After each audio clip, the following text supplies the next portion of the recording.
এই মুহূর্তের এটা ব্রেকিং নিউজ। কংগ্রেসের নির্বাচনী প্রচার সভাত বিজেপির ভয়ঙ্কর কাণ্ড। জালুকবাড়ী সমষ্টিত গণতন্ত্র হত্যা করা হয়েছে।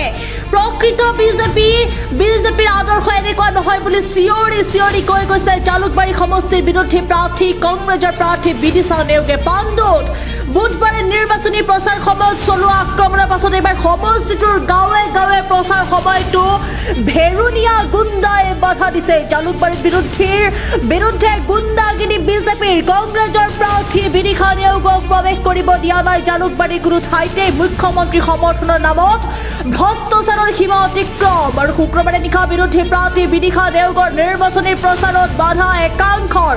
চিঞৰি বিদিশা নেওগে কৈ গ'ল, মোক ক্ষমা কৰিব, আপোনালোকৰ কাষলৈ মোক যাবলৈ দিয়া হোৱা নাই বিজেপিৰ একাংশ গুণ্ডা বাহিনীৰ ফালৰ পৰা। আমি পুনৰবাৰ জনাবলৈ চেষ্টা কৰিম এই মুহূৰ্তৰ এটা বিগ পলিটিকেল আপডেট। কংগ্ৰেছৰ নিৰ্বাচনী প্ৰচাৰ সভাত বিজেপিৰ ভয়ংকৰ কাণ্ড। জালুকবাড়ী সমষ্টিত গণতন্ত্ৰৰ হত্যা কৰা হৈছে বুলি চিঞৰি মন্তব্য বা চিঞৰি কৈ গৈছে বিদিশা নেওগে। পাণ্ডুত বুধবাৰে নিৰ্বাচনী প্ৰচাৰ সময়ত চলোৱা আক্ৰমণৰ পাছত এইবাৰ সমষ্টিটোৰ গাঁৱে গাঁৱে প্ৰচাৰ সময়তো ভেৰুনীয়া গুণ্ডাই দিছে বাধা। জালুকবাড়ীৰ বিৰুদ্ধে গুণ্ডাগিৰি বিজেপিৰ কংগ্ৰেছ প্ৰাৰ্থী বিদিশা নেওগক প্ৰৱেশ কৰিব দিয়া নাই জালুকবাড়ীৰ কোনো ঠাইতেই। মুখ্যমন্ত্ৰী সমৰ্থনৰ নামত ভ্ৰষ্টাচাৰৰ সীমা অতিক্ৰম। শুক্ৰবাৰে নিশা বিৰোধী প্ৰাৰ্থী বিদিশা নেওগৰ নিৰ্বাচনী প্ৰচাৰত বাধা একাংশৰ। চিঞৰি বিদিশা নেওগে কৈ গ'ল, মোক ক্ষমা কৰিব, আপোনালোকৰ কাষলৈ মোক যাবলৈ দিয়া নাই বিজেপিৰ একাংশ গুণ্ডা বাহিনীয়ে। যাব পৰা নাই, আপোনালোকে মোক আশীৰ্বাদ কৰিব। মই এনেকৈ কেম্পেইনিং কৰিব লগাত পৰিছো, কাৰণ য'তেই গৈছো বিজেপি এটা 2-4জন ভেৰনীয়া গুণ্ডা লগাই আমাক অপমান কৰিবলৈ চেষ্টা কৰিছে। আমাৰ মানুহক মাৰিবলৈ পিটিবলৈ চেষ্টা কৰিছে। আমাক ক'তো চাহ খাবলৈও ৰখিব দিয়া নাই 2-4জন বিজেপিৰ ভেৰনীয়া গুণ্ডাই। বিজেপি এনেকুৱা নহয়, আদৰ্শবান বিজেপি এনেকুৱা নহয়। মই বিদিশা নেওগে আপোনালোকৰ ওচৰত ক্ষমা বিচাৰিছো। মই আপোনালোকৰ ওচৰলৈ যাব বিচাৰিছো। মই নৱপ্ৰজন্মৰ ওচৰলৈ যাব বিচাৰিছো।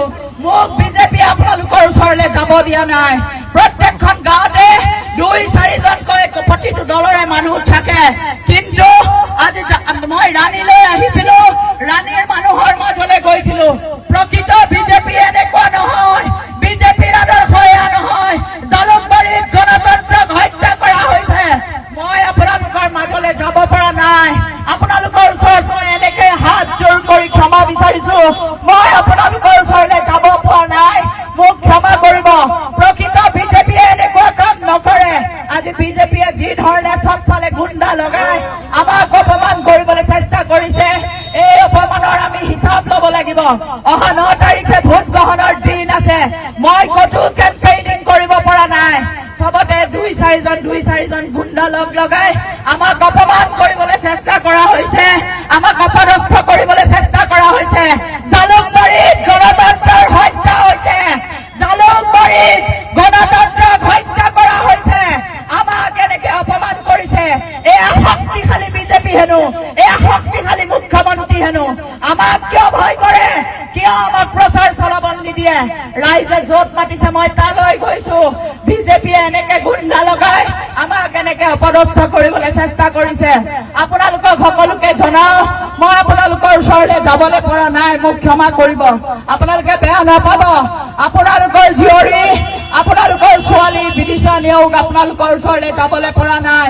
বিজেপিয়ে এনেকে গুণ্ডা লগাইছে, আমি য'তেই প্ৰচাৰ চলাবলৈ যাওঁ তাতেই আমাক বাধা প্ৰদান কৰা হয়। জালুকবাড়ীত গণতন্ত্ৰৰ হত্যা হৈছে। জালুকবাড়ীত গণতন্ত্ৰক হত্যা কৰা হৈছে। আপোনালোকক মই কথা দিছো, মই